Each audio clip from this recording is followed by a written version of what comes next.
Welcome to the Joy Powered Workspace podcast, where we talk about embracing joy in the workspace. I'm Susan White, owner of Susan Tinder White Consulting. With me is my co-host and dear friend, JoDee Curtis, owner of Purple Ink, an HR consulting firm. Today, we're going to talk about difficult people and negative attitudes. This topic is one that we've heard from lots of our listeners about, as they really want us to tackle it because they're tackling it every day in the workplace. That's right. As business leaders, HR professionals, consumers, citizens, volunteers, or whatever role we're in, it's not uncommon for us to run into people who can be unpleasant. With our goal of creating and maintaining joy-powered workspaces, we need to figure out viable ways to engage with people that we work with who can sometimes be angry, rude, mean, self-centered, distrustful, cruel, antisocial, narcissistic, jealous. Oh my gosh, this list just keeps going on. Temperamental, quick to anger, unforgiving, or just about any other adjective for a person you may not want to work with. Are we still on the Joy Powered podcast, Susan? Yes, we are. We're gonna turn these negative attitudes into smiles. JoDee, you do exude such joy. I am hoping that people with negative attitudes avoid you, or at least they don't try to mess with you. Do they? Well, I don't know if they avoid me, but I definitely avoid them. But, I'm not always joy powered. Just ask my husband. All right, Matt, I'm going to give you a call. I want to hear some dirt on JoDee, which I can't even imagine exists. Well, as you know, I used to work in corporate America for a few decades, and I did encounter a good number of people who were not joy powered. And in fact, I'm going to say some people that I worked with came in to the workplace every day with kind of a negative energy and thinking about people that they wanted to take down with them. Especially when I was managing employee relations or I was in a job that had employee relations responsibilities, I would have interactions with employees at all levels, supervisors, executive leaders. By and large, most people are good and most people come to work, I believe, with the intent of doing good work, treating people right. But every now and then there would be somebody that just came in with this aura of, I don't want to be here. And I'm going to make this as unpleasant on you as it is for me.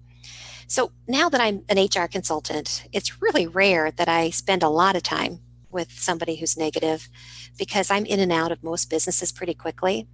And the people who bring me in that I'm working with generally are paying money for me to be there, so they want me there. Right. But there are times, even in consulting, that I'll be doing a comprehensive project or maybe an internal investigation for a company, and I run into a difficult person who has the potential of making my assignment unenjoyable. So I know that I can get better at dealing with people like this. And that's what we're going to talk about today. What are some practical, tactical ways that we can get better at dealing with people with negative attitudes? Yeah, I think we can all use some help in this area. So I love the topic. Oh, good. Now, a word from our sponsors. This podcast is sponsored by Susan Tinder White Consulting, a progressive human resource practice that helps businesses resolve people challenges through consulting, coaching, and training. Whether the opportunity is in a corporation, a not-for-profit, or a government agency, HR solutions are tailored to optimize individuals' and organizations' strengths. You can reach Susan via email at susantenderwhite@gmail.com. That's Susan, TINDERWHITE @gmail.com, or by phone at 317-332-8017, or via the company website, susantenderwhiteconsulting.com. We look forward to hearing from you. Well, in our research, we found an article in Psychology Today published by Barbara Markway, who's a PhD, and her article was entitled 20 Expert Tactics for Dealing with Difficult People. It appeared in March 2015 of Psychology Today. Barbara's ideas, I think, are relevant today, and I think worth the two of us talking through them and adding on maybe some tips that you and I have from our experience. So let's start with number one. Yeah, number one is to listen. The person needs to know that they are heard, right? I think this is really powerful and always a good reminder for me to practice active listening, to ask questions, to nod your head, to let them know that they are being heard. Ever run a meeting, JoDee, where there's somebody in the room who has a contrary opinion, which actually is a good thing. I mean, you have a meeting, you bring people together because you want people to have dialogue and talk through whatever potential issues or problems are there before a decision's rendered. But you have a negative person in that meeting who brings something up, and you see the facilitator just kind of like nod and they keep moving. They just keep on going. And then that person who has a contrary opinion, they don't think they're being heard, and they'll get louder and louder. And sometimes the language gets worse and worse. So I think it's just a really good technique to, when there's somebody who is negative or is giving you some kind of an opposite opinion, you need to stop and acknowledge it, right? Let's say, I hear you. I do have more things I want to present, which I think is going to address your issues. Can we continue? Or say, you know what, that's not really the topic we're going to talk about today. Let's put it on a parking lot, whatever. But make sure that person knows they were heard. Otherwise, they're going to be fighting more about being heard than they are necessarily about the issue. Right. I love it. Well, her second piece of advice for us, which this is always easier said than done, number 2 is stay calm. Do not take the bait. When there's somebody negative and something negative happens, you don't want to rise to that person's level. In fact, a technique that I had learned, when someone is really angry and they're coming at you and they're talking very loudly, lower your voice. By your going down a decibel or 2, it does help that other person realize that you're not jumping up and it's not going to be a shouting match. And they have to lean in a little bit closer, really, to listen, because you're talking at a softer volume. So I think that is not a bad technique. In her article, Barbara mentions that maybe you want to stay calm, concentrate on your breathing. So if you can stop and think, okay, breathe in, breathe out, kind of the thinking about Zen and getting grounded, rather than jumping and reacting, concentrate on breathing in, breathing out before you react. Yeah. I think all 20 of these items are important, but the one that really hits home with me the most is to not judge, because we don't always know what the other person is going through. They might, have an ill parent or an ill child or spouse, or have been in a car accident, or been fired from a previous job, or whatever, going through a difficult financial time. So I think we have to be really careful about judging them overall as a negative or drowning person. Maybe they're having a difficult day today. And going back to step number 1 and listening to them and allowing them to be heard, whatever their situation might be, can really help to build relationships and build trust between the two of you. You're right. You're absolutely right. Number 4, reflect respect and dignity toward the other person. If you show contempt, you will never de-escalate the situation. And I know that's hard, especially when someone is really negative and they're coming at you with a whole different set of beliefs and perspective. But if you react with contempt or anger, it's never going to get to a point where you can really talk. So I love that, number 4. Yeah. Number 5, look for the hidden need. What is it that they want or hope to avoid by being difficult with you? Or really, what's in it for them? And sometimes just asking that question, maybe not what's in it for you, but asking the question, what's your goal here? What are you hoping to accomplish? Can really cut to the chase and maybe resolve the situation if what they want is something you can provide to them. Number 6, look for others around who may be able to help. So it's really pulling in a reinforcement. If you sense it's going to help the cause, or if you feel unsafe, look around, figure out your exit strategy. But sometimes it's someone believes something, you believe something else. Is there somebody else who could help mediate this or help bring more facts to bear? Yeah. Number 7, don't demand compliance. Telling people to calm down or do anything when they are upset is counterproductive. Better to just let them vent.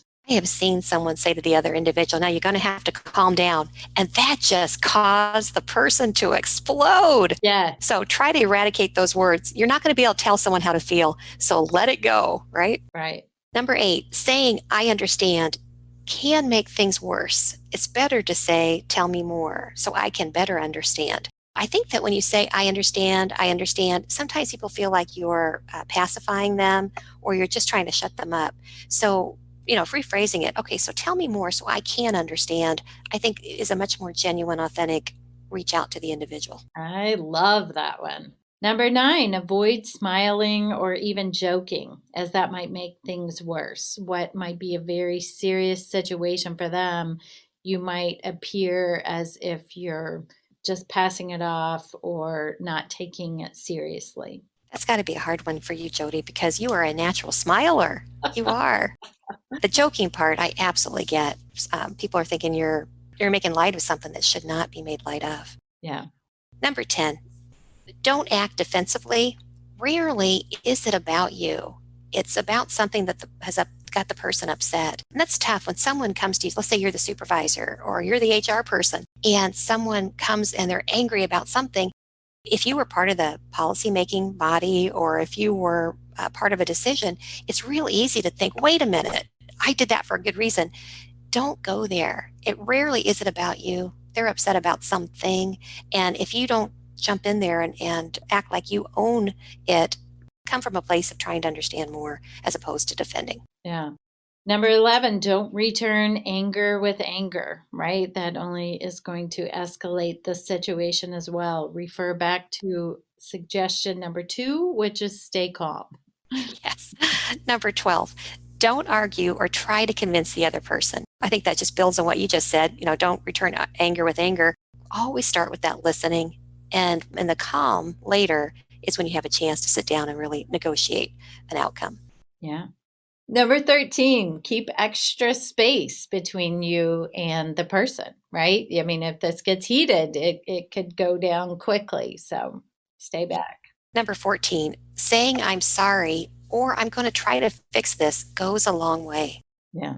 Number 15, set limits and boundaries. If the person is threatening or crosses your line of civility, this may not be the time or the place for this discussion. And that can be difficult, right? Because they might want to resolve it right now, but it might not be appropriate for you to do so. I've been in 2 situations in my career where I was really afraid. I was afraid there might be a physical reaction. And I knew even in both times that the person really wasn't angry at me. They were just so angry at this situation. So be scared. Yikes. Yeah. Yeah, I hate that for you. Number 16 is trust your instincts. If a discussion is going downhill fast, execute an exit strategy. So I guess in those 2 situations that you just mentioned, JoDee, your instincts were telling you this may not be safe. That's the time to shut it down. When I've been in very emotional conversations with somebody who's not happy, every time I say, we've got to reconvene on this. I think you need to take a few moments. I need to take a few moments, or maybe I need to take overnight. Who knows? I always feel like the quality of our discussion is better when we reconvene. The person has a chance to, walk it off, get something to drink. I get a chance to do the same, and trust your instincts. Don't stay if you don't feel like it's going to end up in a positive place.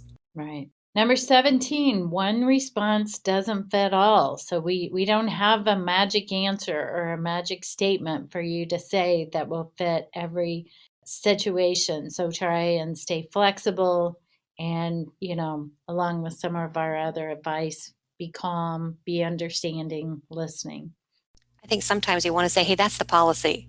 And maybe there is a policy, but maybe we need to sit down and talk about why this policy isn't working in this specific situation. So I think that's something to consider. Number 18, debrief with a trusted advisor afterwards. So if you have an emotionally charged interaction with somebody who's really negative or upset, you can learn from it. I mean, we all can learn from every interaction, but we really encourage you, as does this article, to talk to your boss about it later, talk to your trusted colleague, just about, is there anything I could have done differently that maybe would have kept it from going, as angry as it did, or anything that worked really well that I can maybe apply to future situations. I think debrief these types of learning coaching opportunities for yourself. Yeah.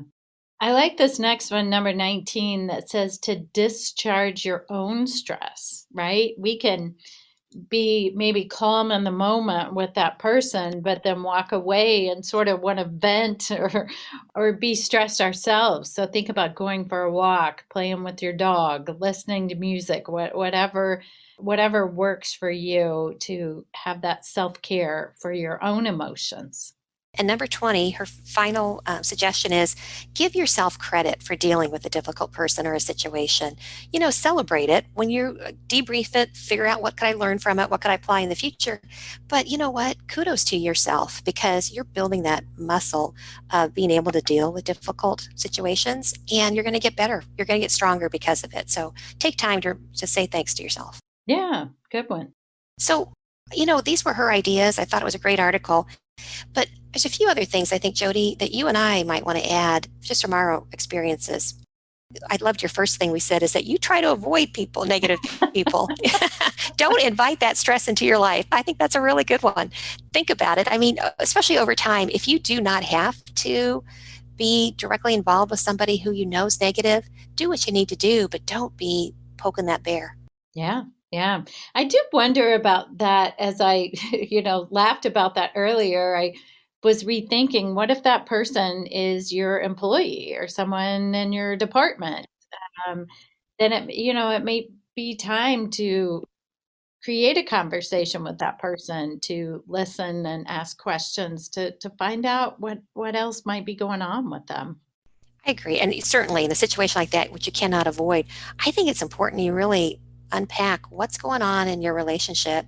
How do we rebuild so that we function better? And maybe they don't realize the impact that they're having on your enjoyment of dealing with them. And maybe it'll never be perfect, but it can be better. So, good point.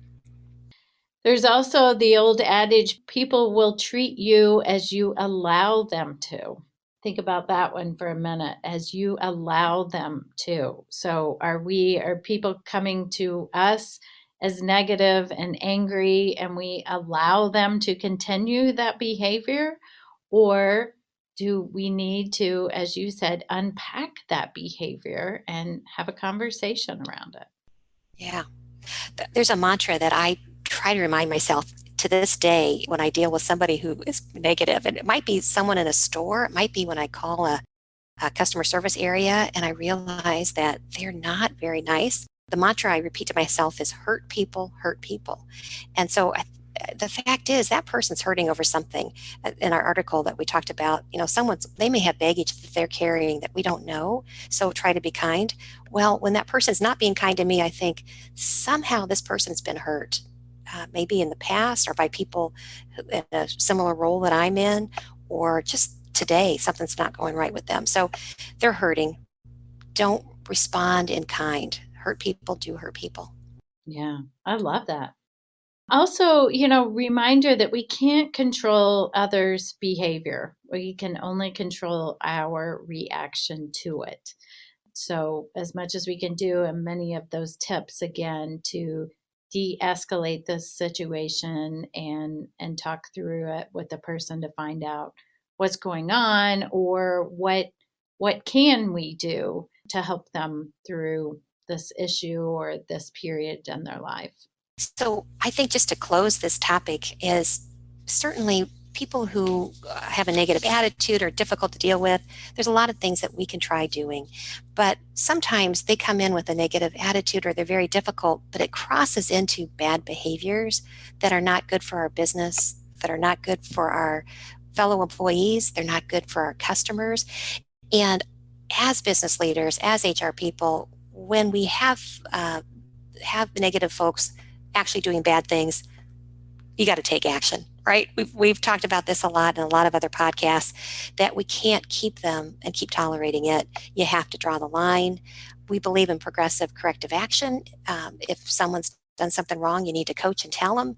And if they do it again, then you let them know that their job's in jeopardy and you may need to ask them not to work for you. You might need to quit them for the sake of the organization. Hope it doesn't get there. Hopefully, through the things we've talked about today, you can help negative people start to operate and behave better in the workplace. Right, absolutely. Our listener question today comes from a listener who completed one of our SHRM credit eligible episodes evaluation forms.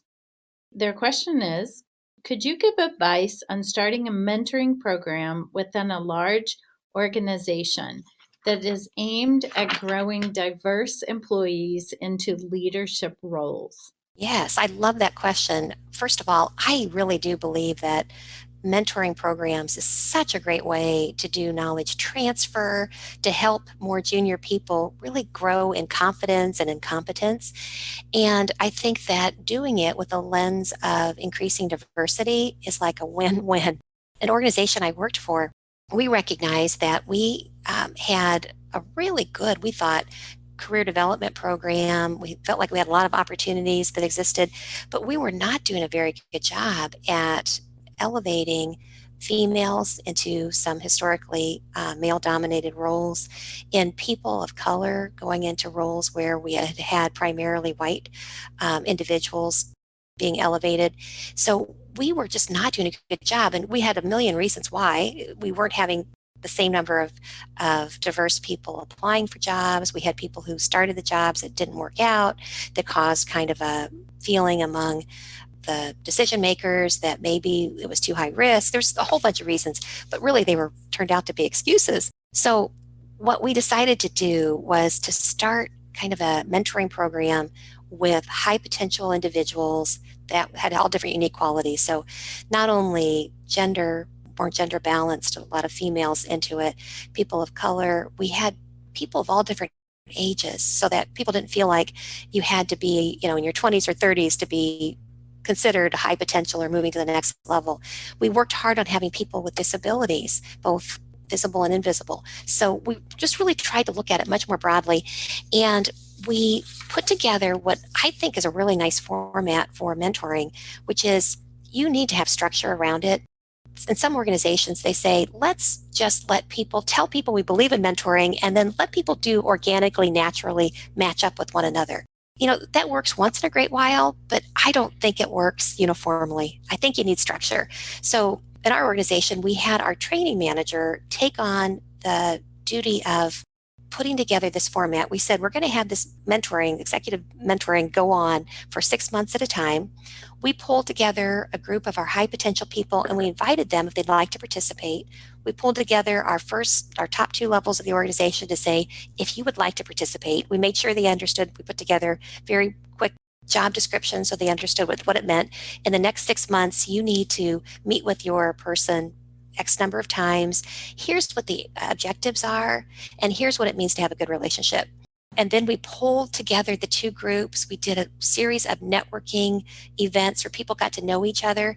And then we met with on each side, who the top 2 or 3 you'd like to meet with, so on and so forth. So we did kind of like, I guess if a sports analogy, you do, is it a draw or what? I should bring up a sports analogy when I know so little about sports, but they're able to say their top 2 or 3 picks on each side, and then we match them up. To wrap up on mentoring, what I think is important to think about is having a structure, having a facilitator who makes sure that not only the mentees, but the mentors do what they say they're going to do. And then don't make it forever. Make it for the next 6 months, or if you want to do for the next year, but have a start and a stop, because if you don't, I'll tell you, it will fizzle out over time, and people will leave questions wondering, why doesn't he call me anymore? Why is she still interested?